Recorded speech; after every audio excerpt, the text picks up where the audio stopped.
Dear class, welcome to this week's lecture. I hope that all of you are well and in good health. I want to apologize in advance. There's a little bit of background construction noise happening in my apartment right now, so I apologize for that sound coming in. But just gonna jump right into the lecture for this week, as well as provide some class updates. All of you are doing such a wonderful job in your responses. I'm very happy with the writing that people are submitting.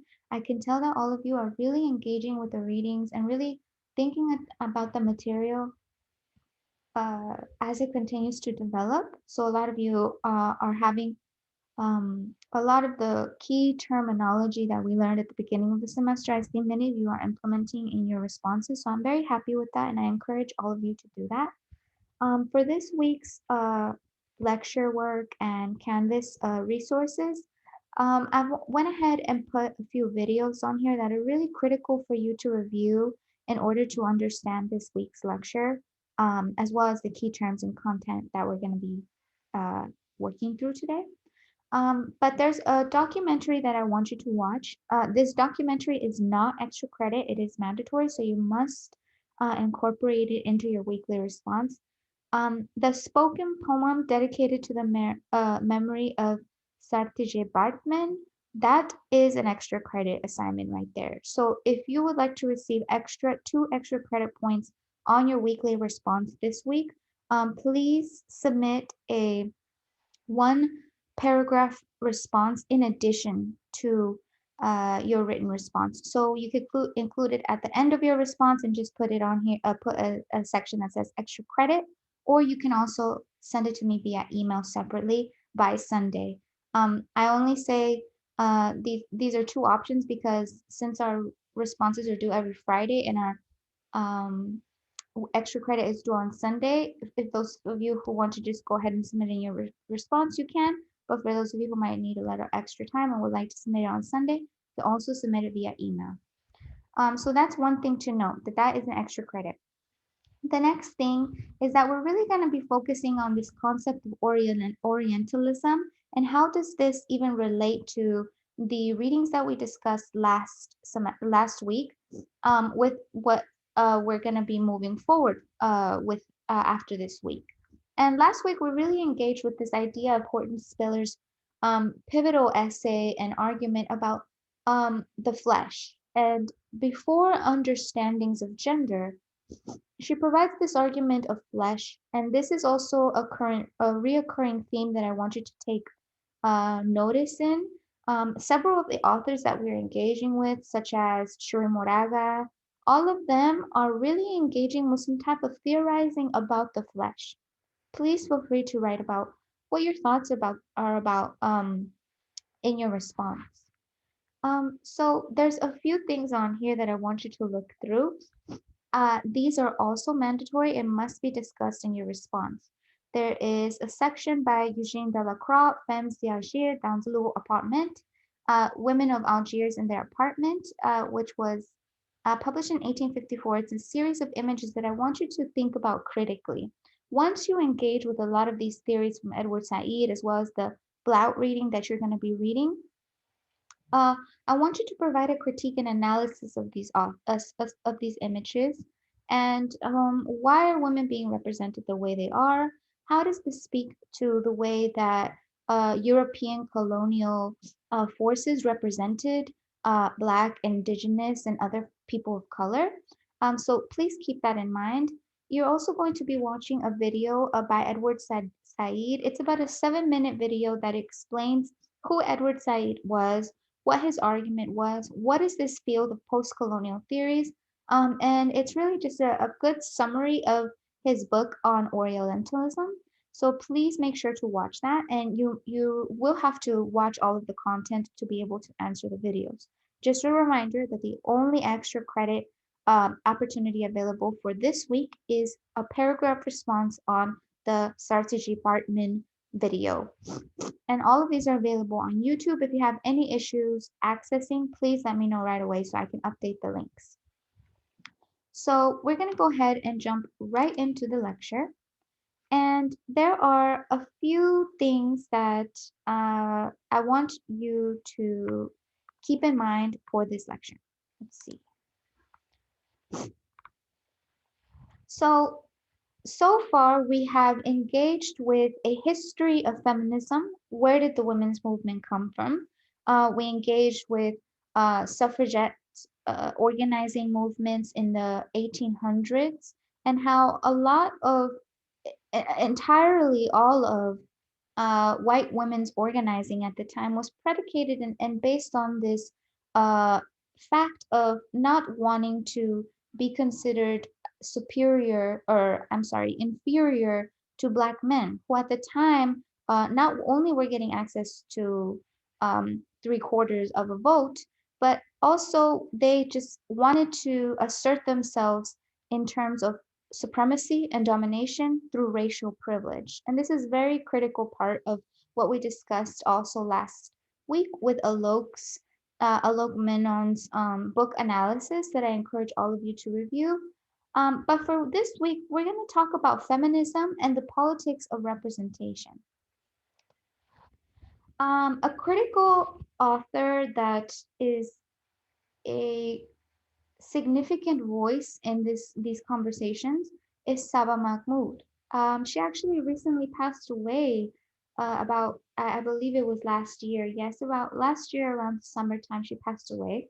She's an anthropologist at UC Berkeley for the Center for Middle Eastern Studies and the Institute for South Asia Studies. Her work focused on political theory, secularism, which is the study of how theorizing, critique, discourse in the US and across the US becomes secular and is devoid of religion, is supposedly this understanding of secularism. She's a religion studies scholar, ethics, freedom, submission, and reason and embodiment.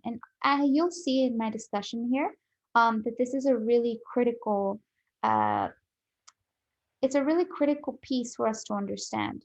Now, her work actually, I was going to have everybody read a section of Politics of Piety, which is the name of this book that she published in 2011. It's The Politics of Piety, the Islamic Revival, and the Feminist Subject. I decided to not include it directly as a reading because this week was already pretty reading intensive. So I wanted to just put a preface here, explain a little bit about her book, and also share that her whole book is available on the Rutgers Library. So if any of you are interested in doing a book report on this, this would also be another extra credit opportunity that will actually be due at the end of the semester. So for these book reports, I'm going to be doing a few of these this semester, not very many. I want to say probably we'll do less than five. And what I want you to do is use that handout that's available on the page, on our Canvas page, that is focused on the five things that you should identify in this class when you are reading. And what I want you to do is get a book report on, write a book report about Saba Mahmood's Politics of Piety by by analyzing it through that uh, handout. So identifying the methods, identifying the thesis, the stakes, all of that is going to be really critical for this book report. The book report is a 2-page minimum, no more than 5 pages, double spaced, Times New Roman, Chicago MLA or APA citations, whichever ones you prefer, just make sure you are consistent, as well as a bibliography at the end, which you should be citing your sources. And like I said, all of these book reports will be due at the end of the semester. So if you want to send it to me now, you can. If you want to write it down and have it completed, submit it to me at the end of the semester. That's a possibility as well.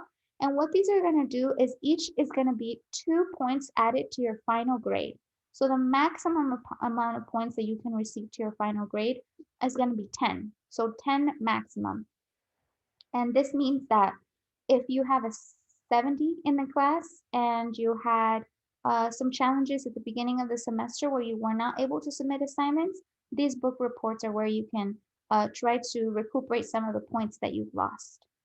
And I just want to quickly state that Politics of Piety was a groundbreaking analysis of Islamic cultural politics through the ethnography of a thriving grassroots women's piety movement in the mosques of Cairo, Egypt. Unlike those organized Islamic activities that seek to seize or transform the state, this is a moral reform movement whose orthodox practices are commonly viewed as inconsequential to Egypt's political landscape. Saba Mahmoud's compelling exposition of these practices challenges the assumption by showing how the ethical and the political are indelibly linked with the context of such movements. So I want you to really reach out to me if you have any questions. But this is a great, great reading, and we're going to really break into what she was arguing here. But one of the critical parts of feminist methodologies are understanding a genealogy. And what I mean by say genealogy is what scholarship influenced the work that we have now. So for Saba Mahmoud, she was in conversation with scholars like Judith Butler, who we reviewed some of her uh, videos and theories around gender. But Judith Butler was very famous and is well known for her argument about gender as a performative aspect of sociality. So she's well known for saying gender is not innate; it is something that we perform in engagement at a continuous movement. And you will see that Saba Mahmood really relies on this author's analysis of Butler. She's also in conversation with Chandra Mohanty and Wendy Brown, two critical religious studies scholars who explore the tensions of feminism as an analytical and political project. She is also heavily influenced by the work of Tala Assad, who is an anthropologist, post-colonial studies scholar who studies Christianity, Islam, ritual studies, and has founded the so-called study of the anthropology of secularism. Um, Tala Assad relies heavily on the work of Michel Foucault, who we talked, I think, a little bit about. He's a well-known French theorist. Foucault is a French theorist who was critical at developing this genealogical method of engaging with genealogies and and studies that transform religious law in 19th and 20th century. So Tala Assad is really relying on Foucault's analysis. And I don't want you to really worry about getting all of the details about this. I'm really just trying to provide a historical context that is critical to understanding how feminist scholarship becomes what it is, particularly for this work by Mahmoud, Saba Mahmoud. Post-colonial studies, and as you'll see, this is a question on your response post. But post-colonial studies is the academic study of the cultural legacy of colonialism and imperialism. Now, some key terms to define here are colonialism and imperialism. I always encourage students, if you do not know a word, you can always Google it and see what does it mean, what does it say, and how does it speak to the course. If you are not um, understanding a key term, or you need more support with teasing out what the meaning is, please feel free to reach me as I am available as always through office hours to discuss whatever kind of questions you might have about the content we're engaging with. But colonialism is the policy or practice of acquiring full or partial political control over another country, occupying it with settlers, and exploiting it economically. Now, this definition differs from imperialism, which is a policy of extending a country's power and influence through diplomacy or military force. So, both of these are very tied together, as you can see. A critical scholar in post-colonial studies is Frantz Fanon, who was a psychoanalytic French-Algerian Black scholar from the early 1920s. Actually, let me see the actual date. I want to make sure I have this correct. Yes, 1920s is 1920s, 30s, 50s is when he becomes um, around the time period that he's growing up, that he's becoming involved in these studies. And what Frantz Fanon is well known for is specifically in his in his canonical piece Black Skin, White Masks, which I provide an analysis, a video that you can watch here. This is only for lecture purposes. If you do not have the time to watch the video, I really, really, really encourage you to watch it next week or at any other point that you might have. It's a critical video to understanding his argument in Black Skin, White Mask. But what he was doing in this book and throughout his work was getting at what was the what are the consequences of colonialism on the psyche of Black men and specifically people of color? This was his work, and at the time, he was one of the first psychoanalysts to really be thinking about race in terms of um, how people, in terms of psychoanalytic theory and psychoanalytic practice. He studied a lot of war and veteran survivors who had experienced significant PTSD, trauma, and violence during the war, and he based a lot of his theorizing around his practice as a psychoanalyst. And in his work, he attempts to understand the consequences of colonialism or the aftermath of colonialism through the perspective of colonized people. He explores how different forms of power shape colonialism in the past, in the present, and perhaps even in the future. And his work is very critical for Mahmoud and many of the scholars that we're engaging with because it's part of this field of post colonial studies. And for feminism, this is specifically related to feminism because feminist theory argues that historical and cultural specificity, meaning that the context of the history and the culture, are critical to understanding any kind of analyzing and politics of any type of feminist project. So, for example, if you were going to do a project about Rutgers and religious practices on campus, she said, for Mahmoud, this method would require a historical and cultural understanding of what religious practices are prevalent in the community, in the area, what kind of religious groups have organized in the area, what kind of religions practice. All of this is very critical for her. And we see that this is a reoccurring theme in a lot of gender studies work, where the necessity to think about the standpoint, the position that you are in, and the historical, cultural, and religious context is very critical to feminist interrogations. She also asks a critical question. She says feminist theorists always engage with sex, as we've seen throughout the history of the gender studies movement, not so much with race, but it's continuing to grow, and class, national difference as well. But what about religion? And this is where secularism comes in. In the definition of secularism, I want to provide a more succinct definition. Secularism is the principle seeking to conduct human affairs based on secular, naturalistic considerations. It is most commonly defined as the separation of religion from civic affairs in the state, and may be broadened to a similar position concerning the need to suppress religion in any public sphere. So it's also called or referred to as secularity. It is the idea that something being not religious or not connected to a church or other religious organization. So the separation is what's happening here.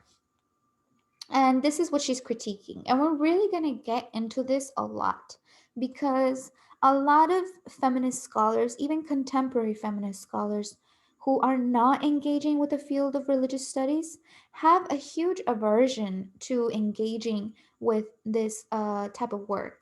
And we see this in Ashawn Crowley's book. If any of you are interested, Ashawn Crowley is a abolitionist religious studies scholar who has a book called Black Pentecostal Breath. And I encourage all of you to read it because he's really providing here expanding on these critiques of secularism and asking, why do feminists not engage with the field of religion? Why do feminists are so quick to denounce religiosity as something that is simply the a very basic understanding of, oh, religion is oppression? But that's not the case. It's actually much more complex. And Mahmoud, Tala Assad, Wendy Brown, all of these scholars are really part of this conversation. And I really want you to think about it in terms of representations of other of the other, as this week's presentation is, this week's Canvas page is titled. And when I say the other, I mean what is presumed to be the other, right? So, in terms of hegemonic representation, it is white men, white cis able bodied men, sometimes white cis able bodied women, children. But the other is the person who is considered outside of this hegemony. And by hegemony, I mean the dominant, the main force that is considered the most prevalent, the most dominant. And for this case, the other is the so-called savage, the person of color, the indigenous woman, the black man. These are all considered. All of these subject categories are encapsulated under this term of other in post-colonial studies. On page 202 of her book, which none of you have reference to this unless you want to review the reading through the Rutgers portal, she says, in particular, women's active support for a movement that seems to be inimical to their own interests and agendas at a historical moment where more emancipatory possibilities would appear to be available to women raises fresh dilemmas for feminists. So she's really asking, like, proposing, and at this time, this was written almost 10 years, 10, 15 years ago. And there was a lot of conversations about integrating a critique, not a critique, integrating religious studies into the field of feminist studies. So for Mahmoud, her feminist methodology consists of the field of anthropology, ethnographic analysis for specifically. If there's any anthropology or sociology majors in the course, you're familiar with this.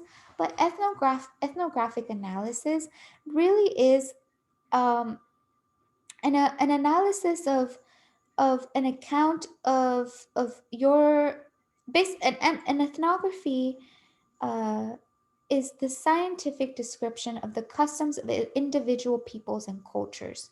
Anthropologists were the ones who created this uh, during the rise of the field of anthropology.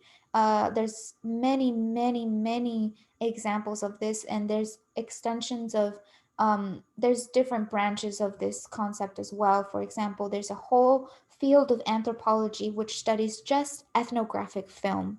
And ethnography is not just done by anthropologists, but all sorts of people. You will see that journalists also do ethnographic work, which typically means that that journalist, that researcher, that scholar is really enmeshed in the community and studying the community. Now, this is a very critical methodology that is used by feminist scholars, while it is also heavily critiqued by others, especially because going into a community when you are not part of that community requires a lot of work. You cannot just go into a community and say, oh, I'm going to study this. For example, if you wanted to study undocumented communities in South Texas, and you are a citizen, you're not from Texas, you don't know anything about the culture there, the religious there, all of that, and you go into the community, part of what that labor requires is understanding and researching and learning from the community itself. Different scholars have different approaches to this. Anthropology really is the founding field of this practice. And if we were in an intro to anthropology course, I would teach you all of the racist histories of the field of anthropology, where ethnographic study was really about white men and white scholars and white scientists studying the savage, going into places like Mexico. A very famous scholar is Margaret Mead, who studied a lot of cultures outside of the US. She lived amongst different tribes in Mexico and other parts of the world, and developed very racist theories that suggested that Black and Indigenous people are inferior and that they had biological reasons for this inferiority. The field of anthropology is very critical of this history, and I would argue is one of the few fields that actually is very critical of its origins. They are constantly questioning why is this history present. It's a great example of a good uh, critical analysis of the field, the practice, and anthropology is a good example of what that self-criticizing looks like. But ethnographic analysis for Mahmoud was a feminist approach. She did an ethnographic account of an urban women's mosque movement that is part of the larger Islamic revival in Cairo, Egypt. And at the time, what she was looking for, her object of analysis, was how women in this movement teach others through methods that focus on the teaching and studying of Islamic scripture, social practices, and forms of bodily comportment. She's also looking at conceptions of self, meaning how do women make sense of themselves? Moral agency. So how do people determine what is morally good? What ethics do people rely on? And disciplines that influence this non-liberal movement. So she was part of this. She was really engaging with an ethnographic study of trying to understand how women make sense of their organizing, their Islamic scripture, their social practices, and how this impacts the type of organizing that was happening during the Islamic revival in Cairo, Egypt. So what are the stakes of this work? And you might be asking, what does this have to do with the course in feminist studies? Well, feminist studies at this time was, for Mahmoud, she was saying this is not just an anthropological account of Islamic revival. So for her, she was not just going into a community to understand. She was saying, I'm really getting at these critiques of freedom, agency, and resistance, common liberal understandings about what is possible. She is very critical of freedom. She's very critical of agency. She is very critical of resistance. All of these categories are continuously used by a lot of scholars, a lot of scholars who are engaging with a sort of humanitarian project of, of, of, of, of arguing and trying to get at how people engage in acts of organizing, acts of liberation. And she says, I'm actually very critical of this. She's concerned with how this is just a liberal assumption. Freedom is not something that is just easily accessed, right? What does it really mean to have freedom? Are we all free? Do we all have access to freedom in the same ways? And can we truly be free if others maintain oppressed? She's also critical of agency.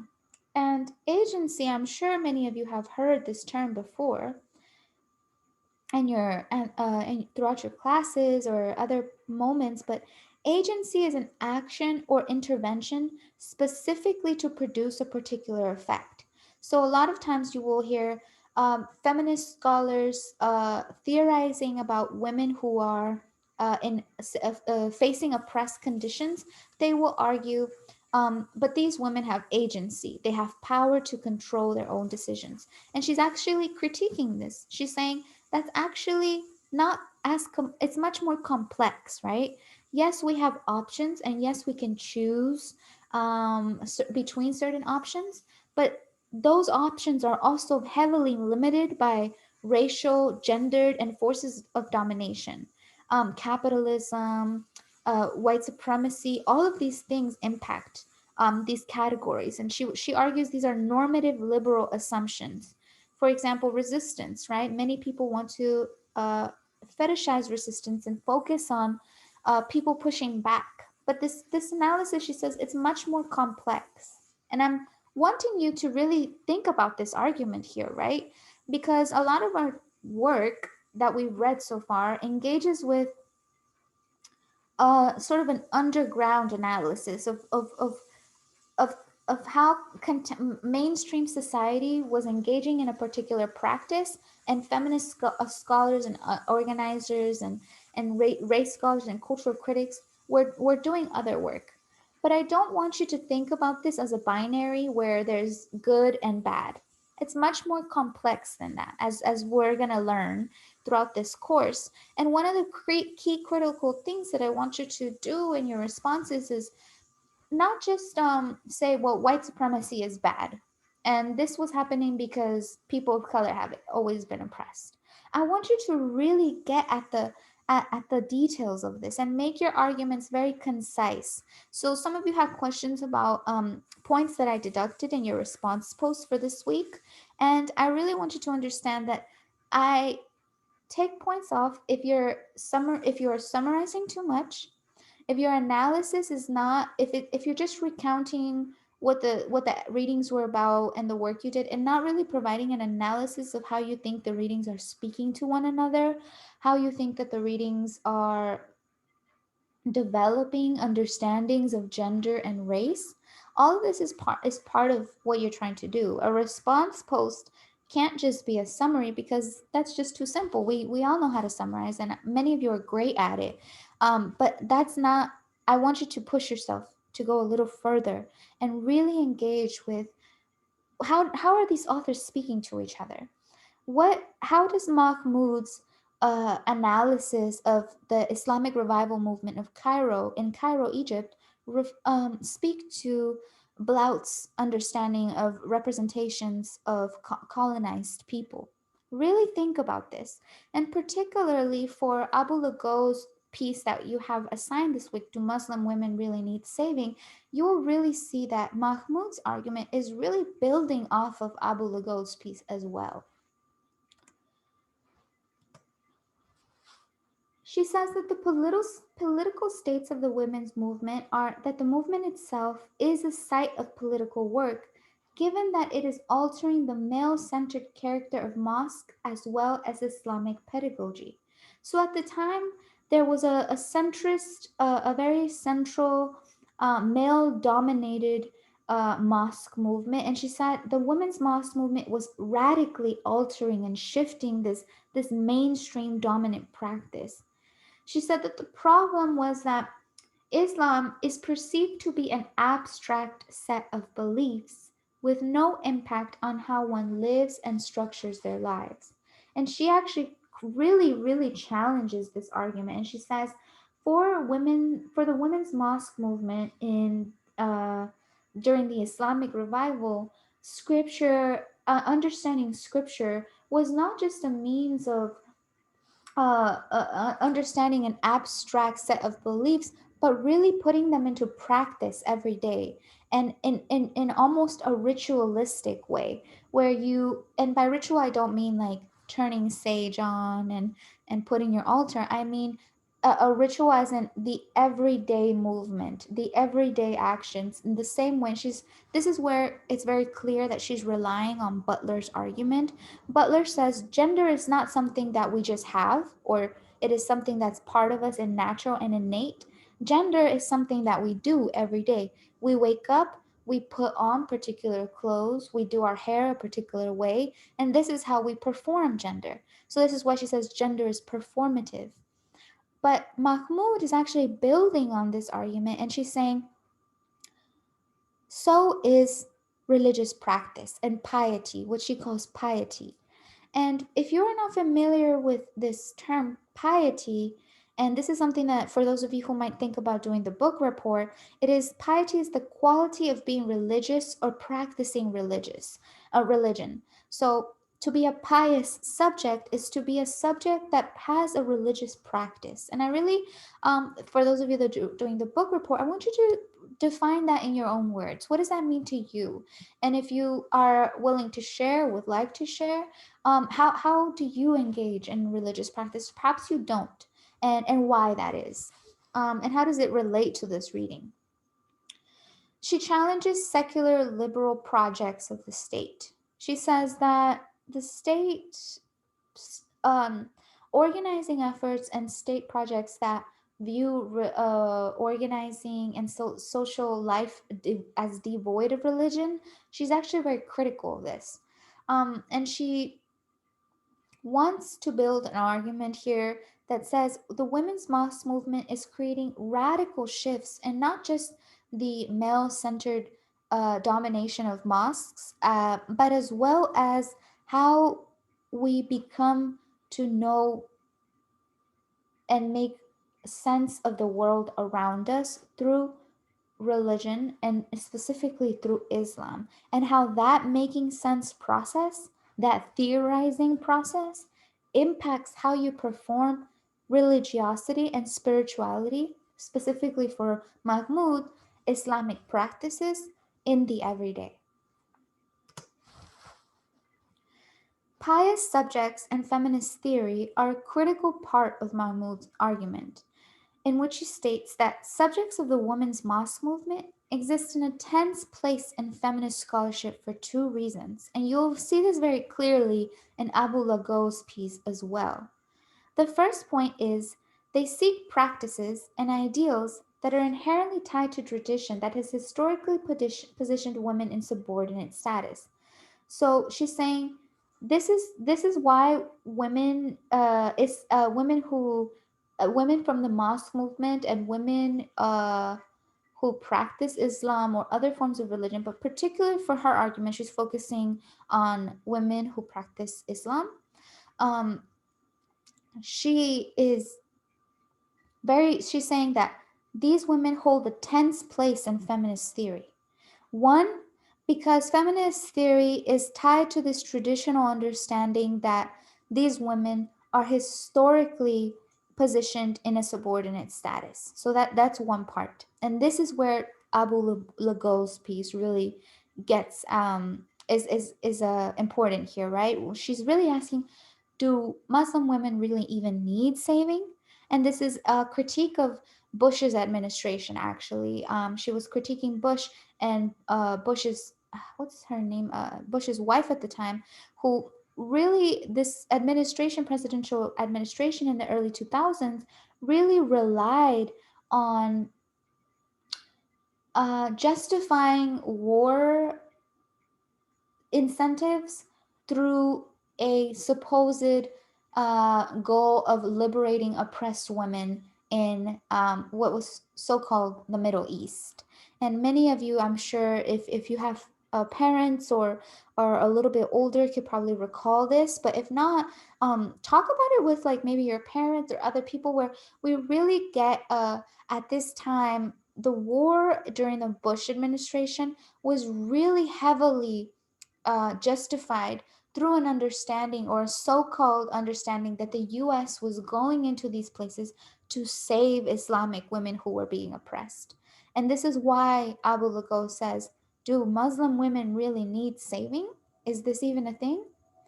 The second component to um, the primary reasons that Mahmoud is arguing is, she says the second is they seek to build virtues that are labeled as feminine passivity and submissiveness.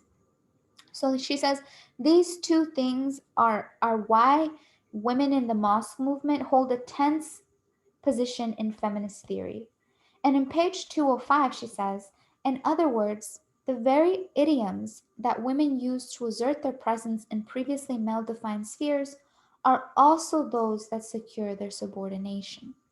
So she's saying this is a very complex case study that really gets at feminist theorizing, feminist representation, and how feminists conceptualize it, who needs saving and who doesn't. So she urges scholars to rethink agency. She says that a lot of times this is a desire by Western scholars to say that uh, women and women of color specifically are oppressed, but they are oppressed and have agency and access to agency. And she says actually sometimes scholars are looking for agency when it's not even there.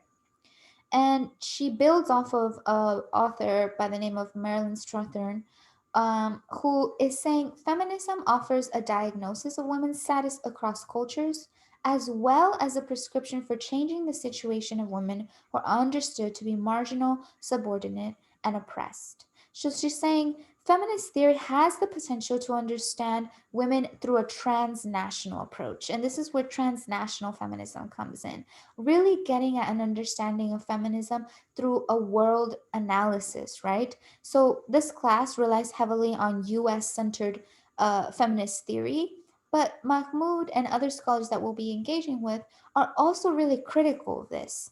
They say a lot of feminist theorizing is very specific to the US, and we need to be critical about this.